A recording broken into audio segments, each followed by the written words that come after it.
1975 America के California के Cupertino नाम का एक शहर, जहां रहता था 26 साल के स्टीफन ओज़नियाक नाम का एक लड़का। पेशे से इंजीनियर स्टीफन हाल ही में ह्यूलेट पैकर्ड कंपनी यानी एचपी कंपनी में एक इंटर्न की हैसियत से ज्वाइन की थी। ये उस दिन की बात है जिस दिन ऑल्टेयर 8800 नाम का दुनिया का पहला माइक्रो कंप्यूटर का जन्म हुआ था। औरों की तरह स्टीफन भी वो खबर पढ़ा था और उसे पढ़ने के बाद कहीं ना कहीं उसके अंदर एक सपना सुलग रहा था कि वो अपने हाथों से एक कंप्यूटर को बिल्ड करेगा। लेकिन सपने को सोचना और सपने को रियलिटी में ट्रांसफॉर्म करना दो अलग अलग चीज है। स्टीफन के लिए रास्तों में बहुत ज्यादा ऑड्स आने वाली थी।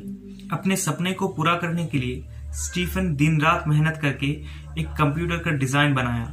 फिर अगले दिन ऑफिस जाकर अपने मैनेजर को वो डिजाइन सबमिट किया, इस उम्मीद के साथ कि हो सकता है कि कंपनी उसका ये प्रोजेक्ट को पास कर दे।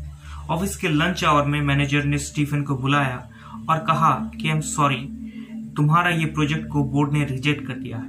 उन्होंने कहा है कि माइक्रो कंप्यूटर्स का जन्म भले ही हुआ हो, लेकिन पर्सनल कंप्यूटर का मार्केट इतनी जल्दी ग्रो नहीं होगा और ऐसे में कंपनी अपने पैसे अगर वहां पर लगाए तो हकीकत में वो पैसों का वेस्ट होगा। इसलिए कंपनी तुम्हारे इस प्रोजेक्ट को रिजेक्ट करता है। फ्यूचर में अगर कंपनी को लगता है कि ये मार्केट वाकई में ग्रो कर रहा है और ऐसे में वहां पर पैसे लगाना या उस प्रोजेक्ट पर काम करना प्रॉफिटेबल होगा, तो कंपनी तुम्हारी इस प्रपोजल को रिकंसिडर करेगा।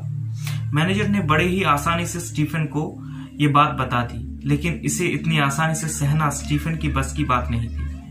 वो इतना ज्यादा अंदर से टूट गया था कि उस दिन वो बहुत देर तक घर नहीं गया, बाहर घूम रहा था और फिर एक बियर बार में गया। वहां जाकर एक सस्ती सी बियर लेकर वो पी रहा था और तभी उसकी नजर पड़ी सामने के टेबल पर। एक 20-21 साल का लड़का बियर लेकर वहां बैठा था, लेकिन उसके नजरें कहीं दूर था। स्टीफन को वो लड़का बहुत जाना पहचाना लगा। वो उस लड़के के पास गया और जब उससे पूछताछ की तो पता चला कि उस लड़के का नाम है स्टीव जॉब्स। वो लड़का उस स्टीफन की कॉलेज में ही क्लासमेट हुआ करता था, इसीलिए स्टीफन को वो बहुत ज्यादा जाना पहचाना सा लग रहा था। और स्टीफन को ये बात जानकर भी बहुत ही गजब लगा कि स्टीफन ओज़नियाक की तरह ही स्टीव जॉब्स भी जिंदगी की तलाश में है। वो अपनी जिंदगी से बिल्कुल खुश नहीं है। उसका पुराना अतीत अभी तक उसका पीछा कर रहा है। ओज़नियाक भी अपने हालात जॉब्स को बताया। दोनों एक दूसरे को काफी पसंद करना शुरू कर चुके थे। कुछ दिन बाद की बात है, उस दिन संडे था। ओज़नियाक के ऑफिस में छुट्टी थी। संडे को ओज़नियाक थोड़ा देर के बाद नींद से उठता है, लेकिन उस दिन उसे जल्दी उठना पड़ा क्योंकि जॉब्स उसके घर में आया था। हाथ मुंह धोकर फ्रेश होकर जब ओज़नियाक नीचे उतरा तो देखा कि जॉब्स उसके कंप्यूटर की बनाई हुई डिजाइन के ब्लूप्रिंट लेकर खड़ा था। जॉब्स ने कहा, मैंने पिछले कुछ दिनों से बहुत सोचा और मुझे एहसास हुआ कि अगर हम दोनों मिलकर काम करें तो शायद हम इस कंप्यूटर को बनाने में कामयाब हो सके। ओज़नियाक ने हंसते हुए कहा कि हाँ, हो सकता है हम अपनी मेहनत और इंटेलिजेंस से ये कंप्यूटर बना भी दे, लेकिन क्या फायदा। उससे बनाने के लिए हमारे पास जो इक्विपमेंट्स होनी चाहिए उसका कीमत है और हमारे पास इतने पैसे नहीं है कि हम उस इक्विपमेंट्स को खरीद सकते हैं। जॉब्स ने कहा कि मेरे घर पे एक वोक्सवैगन कंपनी का पुराना मॉडल का मिनी बस है, अगर हम उसे बेच दें तो थोड़े बहुत पैसे आ जाएंगे, उस पैसों से हम अपना काम शुरू कर सकते हैं। ओज़नियाक ने कहा, क्या ये सही होगा? तुम्हारा ओनली सोर्स ऑफ इनकम को तुम बेचना चाहते हो? जॉब्स ने हंसते हुए कहा कि वो सपना ही किया जिसके लिए कोई रिस्क ना उठाया जाए। जैसा सोचा वैसा ही किया गया। ओज़नियाक और जॉब्स अब पैसों की चिंता थोड़े दिनों के लिए भूल गए। जॉब्स ने अपनी मिनी बस को बेच दिया और ओज़नियाक ने अपने बहुत ही पसंदीदा प्रोग्रामेबल कैलकुलेटर को बेच दिया। दोनों मिलाकर कुछ पैसे इकट्ठे हो गए। अब काम शुरू करनी थी। तभी जॉब्स के दिमाग में एक ख्याल आया।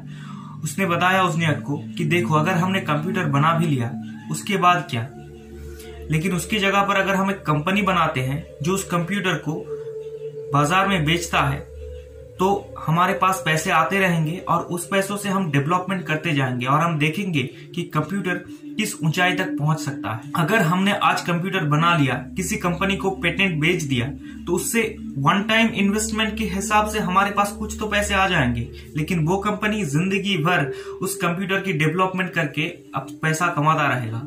लेकिन पैसा यहाँ पर अहमियत नहीं है, हमें खुद भी तो जानना है कि कंप्यूटर किस ऊंचाई तक पहुंच सकता है। वो जानने का एक ही जरिया है, हमें उस कंप्यूटर को ना सिर्फ बनाना है बल्कि बाद में उसे डेवलप भी करना है। उसने जॉब्स की बात से सहमत हुआ।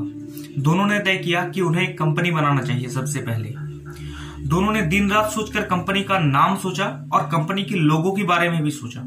अगले दिन वो दोनों रजिस्ट्रेशन ऑफिस गए अपनी कंपनी का नाम और लोगों को रजिस्टर करवाने के लिए। लेकिन उजनियाक को बहुत ज्यादा अजीब लगा कि रजिस्ट्रेशन ऑफिस में उस दिन और दिन की तरह कोई भीड़ भाड़ नहीं था, बल्कि वीरान और खाली था।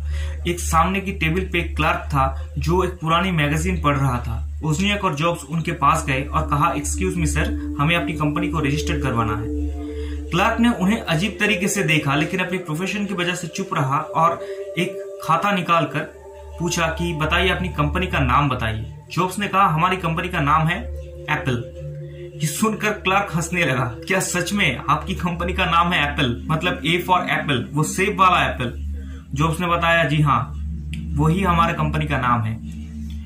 क्लर्क ने कहा, ठीक है, अब आपकी कंपनी किस मुद्दे पर काम करता है? क्या वो फ्रूट वेंडरिंग वगैरह पर काम करता है?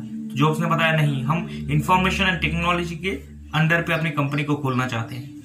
ये सुनकर क्लर्क फिर से हंसने लगा और कहा कि आपकी कंपनी का लोगो क्या है? एक मिनट, मुझे गेस करने दीजिए, वो एप्पल का ही लोगो है ना? जॉब्स ने कहा, हाँ, एप्पल का ही लोगो है। जॉब्स ने जब अपनी लोगो को दिखाया तो क्लर्क ने फिर से पूछा कि आपकी जो एप्पल का तस्वीर है वो हाफ बाइट क्यों है? ऐसा क्यों लग रहा है कि जैसे एप्पल को किसी ने खाया है, उसके बाद आपने उसे अपने लोगो के लिए चुना है? तो जॉब्स ने बहुत ही गंभीर फेस के साथ बताया कि ताकि चेरी और एप्पल में अंतर रहे, लोग इसे चेरी ना समझ ले। क्लर्क ने कहा, अजीब है, लेकिन उसके बाद उन्होंने वो कंपनी का नाम और लोगों को रजिस्टर करवा लिया। और तभी क्लर्क ने सामने से पूछा कि आपकी कंपनी का ऑफिस क्या है, मतलब उसके ऑफिस के एड्रेस तो लगेगा, आपकी कंपनी का ऑफिस एड्रेस बताइए। ये सुनते ही जॉब्स और उजनियाक बहुत ही ज्यादा हैरान हो गए, क्योंकि रात भर उन्होंने मिलकर सिर्फ लोगो और कंपनी के नाम के बारे में ही सोचा था।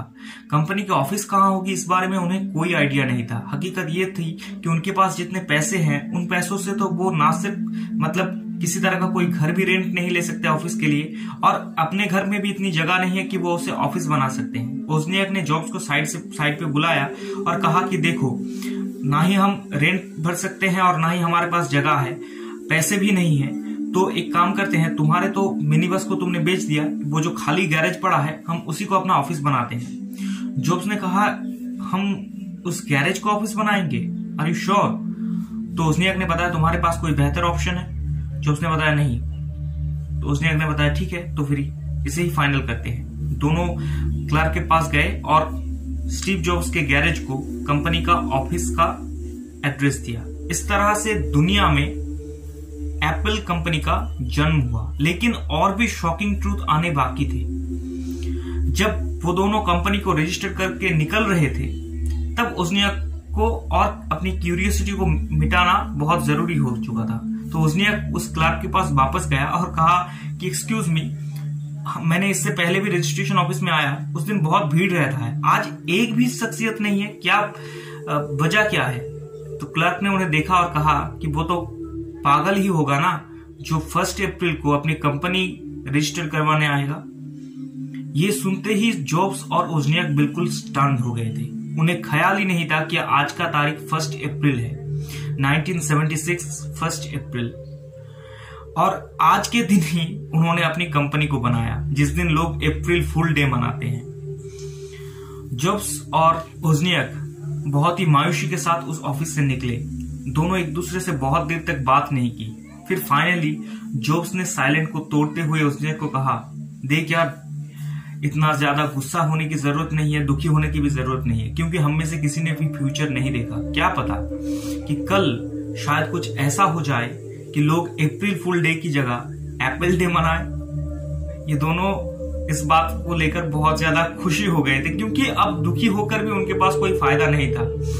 जो हो चुका है वो हो चुका है। लेकिन कहीं महाकाल के इतिहास में 1976 का 1 अप्रैल बहुत ज्यादा अहमियत रखने वाला है। भविष्य से अनजान इन दोनों युवाओं को अंदाजा तक नहीं है कि नियर फ्यूचर में इन्हीं की बनाई हुई ये एप्पल कंपनी एक दिन इंफॉर्मेशन एंड टेक्नोलॉजी की दुनिया पर हुकूमत करने जा रहा है। लेकिन शायद आपको और मुझे इस बारे में इसलिए पता है क्योंकि हम दोनों उसी भविष्य से हैं, यानी वो भविष्य हमारे लिए वर्तमान है।